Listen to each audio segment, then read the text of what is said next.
Hi, and welcome to Hollywood and Heffron. And this week I'm looking at politicians picking their voters, and particularly looking at gerrymandering by Irish unionists and now American lawmakers, and how politicians cannot be trusted to draw the maps of their voters. So, this story begins in the west of Ireland, in a place called Glenmore House, in a small village called Moygowna in North Mayo. This is obviously many miles and many eons away from what's happening in the United States at the moment. But I think it does have some resonance through the ages. Gerrymandering is not a new phenomenon, but it's one which is increasingly shrill in the airwaves here in America. Now, Glenmore House was always very far from the contentious Orange Day parades by ardent British Loyalists, mainly in the north of Ireland. So it's hard to imagine that this peaceful corner of North Mayo was once home to a Unionist MP in Westminster. And in particular, a Unionist MP who didn't really want the position. Now, this old mansion belonged to a man who rejoiced in the name Godfrey Featherston Hall. Now, he was a distinguished lawyer. He was King's Counsel on the Connaught Circuit, which meant that he was a very distinguished legal expert. He was landlord of the Glenmore estate, numbering some hundreds of acres, and improbably he was a Unionist member of the British Parliament. Now, between 1906 and 1916, Godfrey Featherston Hall served as MP for North Fermanagh, though he never lived there. The constituency was a solid Unionist stronghold deep in Ulster, and he had little, if any, connection to it, beyond the friendship with its political leader, who was his colleague, Sir Edward Carson, the Unionist leader. And Carson persuaded him to stand for the safe seat that always returned a Unionist MP. And Godfrey agreed. So this West of Ireland retiring lawyer became a political representative of a distant county that he realistically barely knew. But such was the politics of the day. Now, Godfrey was a mild man in an age of militancy, and he was certainly no rabble-rouser. He believed in the constitutional link with Britain for Ireland, and also believed in maintaining the rule of law, not coincidentally by the fact that he was this legal expert. But when the nationalist and unionist tensions were escalating before World War I, seemingly heading for potentially a civil war, his moderation became a liability. As the Orange Order militancy grew in opposing Home Rule, in other words, opposing the nationalist goal of an Irish Parliament in Dublin, he found himself more and more on the fringe of the Unionist political and, you could argue, social movement. Now, Godfrey's barbed letters to his local Western People newspaper in North Mayo mocked local nationalist politicians, and he called them splendid patriots, in inverted commas, while neglecting Mayo's roads, and his letters are laced with characteristic sarcasm. Yet in the Parliament in London, he pressed for many local improvements, including a new pier at Ballycastle at the coast of North Mayo, and thus he was championing North Mayo's interests when, strictly speaking, he should have been more concerned with the voters of North Fermanagh, as you would expect a politician in general to be concerned about his own constituents. Now, the Western People newspaper were not shy in rebuking his attacks on what he called Rome Rule rather than Home Rule, noting that the irony of a Fermanagh MP living, as they described, contentedly among the kindly, forgiving, and tolerant people of Catholic Mayo while criticising their nationalist aims of a parliament in Dublin, which Godfrey claimed was going to be a parliament for Catholics, hence Rome rule. Now, when sectarian violence erupted in Belfast, Featherston Hall condemned the cowardly gangs attacking the Catholics. Now, this is a stance that alienated hardline unionists. So, becoming increasingly unwelcome in his own constituency, Godfrey stepped aside before the next election, knowing what was coming. So he became politically homeless, too unionist for Mayo and too liberal for Fermanagh, and perhaps too honest for both. Now, this habit of distant representation wasn't confined to unionists.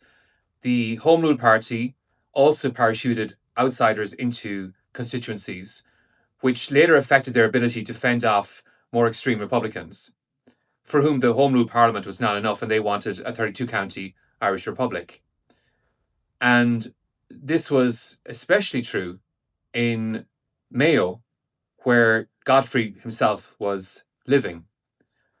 So a contemporary of Featherston Hall, Daniel Boyle, represented North Mayo from the years 1910 to 1918, while serving as a Liverpool alderman at the same time. In fact, that's what he was before he became also the North Mayo MP. His detachment became ammunition for Republican activists who accused him of being effectively a foreign politician representing a Mayo constituency by correspondence and doing it rather badly. Thus, his obituary in political terms was well written long before the election of 1918, which, no surprise, he lost badly. Now, whether Featherston Hall in North Fermanagh or Boyle in North Mayo, the pattern was the same. Many MPs were returned to Parliament with no connection to the constituencies that they represented. Now, this was only possible in safe seats. And these safe seats were a feature of the first past the post system during Norman politics, of which 1913 to 1923, Ireland certainly saw little of Norman politics, with elections being cancelled or postponed due to World War I, and eventually the 1918 election, which overturned the Home Rule Party and saw Sinn Féin and the Republican movement come to power. Now, from absent MPs to engineered majorities, if such safe seats or safe constituencies existed, they were largely by accident before independence, that is, Irish independence. But the Unionist Party in the newly created Northern Ireland soon made sure that this accident became design. And this new Unionist majority in the north of Ireland perfected the system of gerrymandering to ensure safe seats became an everlasting feature.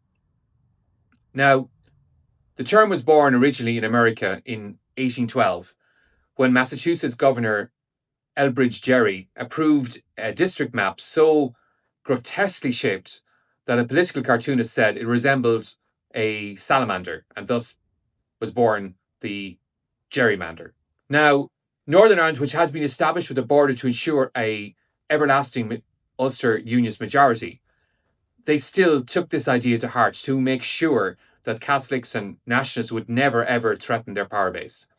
So they scrapped proportional representation of voting, which had benefited smaller parties, and returned to the original first past the post voting system, which is still present in the UK. And this guarantees this Protestant majorities where none actually naturally even existed. Now, electoral boundaries were drawn to pack Catholic voters into a few districts and spread Protestant votes thinly for maximum effect. As nationalist unionist politics split down sectarian lines, then you could easily predict who was going to vote for who, i.e., Catholics generally for nationalists, Protestants generally for unionists.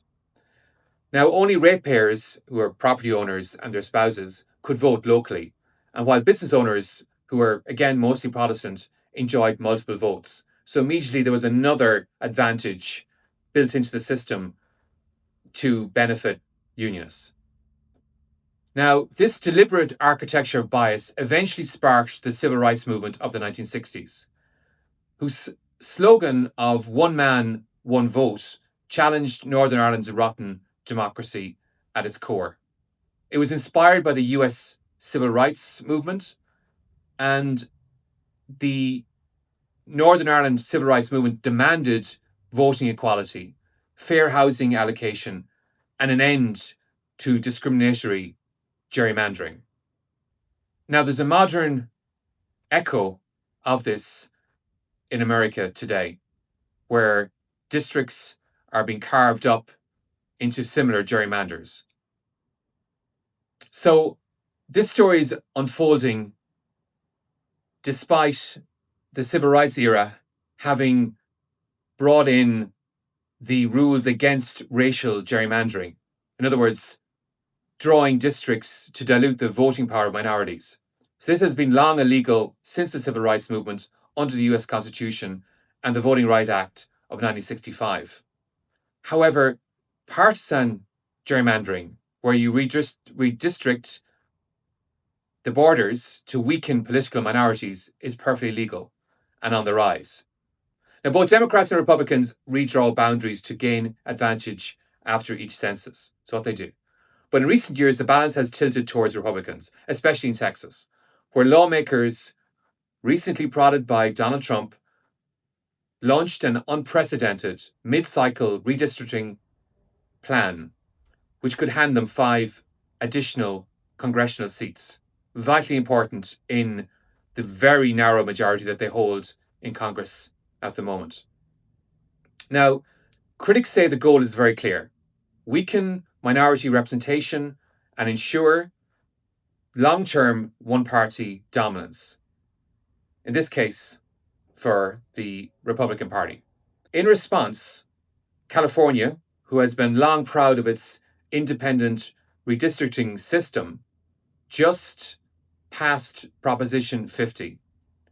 And this was passed by an overwhelming 63.9%, which allows Democrats to gerrymander their own congressional map to offset the Texas partisan 5-seat advantage.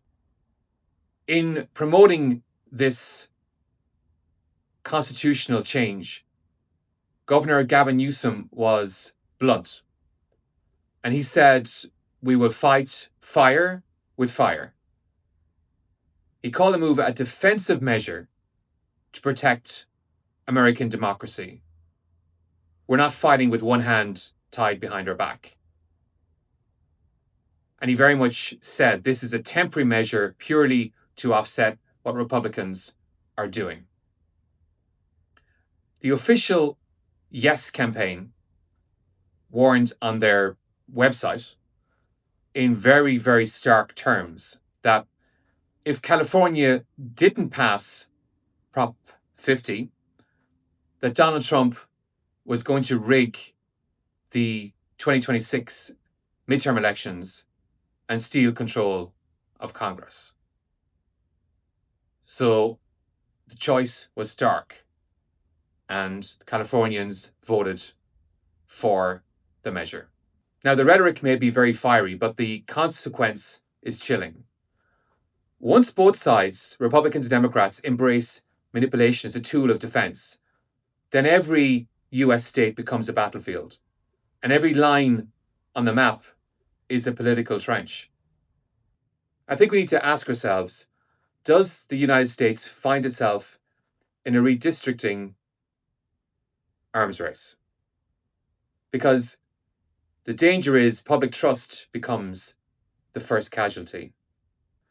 Republican-dominated states such as Missouri, North Carolina, Utah, Indiana, Kansas, and Ohio, alongside Democratic efforts in Maryland, New York, Illinois, and Virginia, have all been looking at changing their constituency borders. And this mid-decade redistricting surge is driven by parties desperate for advantage ahead of the midterm elections just next year. So even as Proposition 50 passes with overwhelming support in California, most Americans see gerrymandering as a major threat to democracy. A recent national poll shows that 55% oppose partisan redistricting and 57% fear democracy is in danger. Yet the Supreme Court in the United States refuses to intervene, declaring that only state legislators can set district boundaries. So we have a situation where the very foxes are now not only guarding the henhouse, but they're deciding where to put the door handle and how to hang it. America has long prided itself on being the greatest democracy on the world. But in the last decade in particular, that reputation has been frayed. The two-party system now presides over democracy with an ever-growing number of safe seats and an instinct to dilute the voting power of whichever side appears to be in the minority. Godfrey Featherston Hall's political career was shaped not by the people he represented, but by those who drew the boundaries.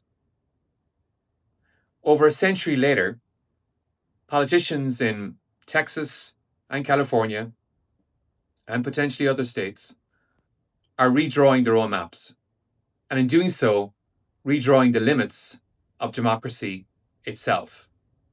Gerrymandering, whether it's in Fermanagh, in Mayo, in Texas, or California, it breeds cynicism. At a time when trust in politics is at an all-time low, it surely produces more politicians who serve parties and not places. They become landlords of politics rather than neighbours of the people. And as Irish history shows, it never ends well, especially for those who believe that they can fence off democracy forever in their own favour. Thank you for watching. Please give me a like and subscribe if you feel this has been of benefit to you. And I would encourage you, please let me know in the comments of what you think of the current arms race for gerrymandering in Ireland, or indeed in other places around the world. So I've been Liam Alex Heffron. You've watched Hollywood and Heffron, and I look forward to catching up with you next time.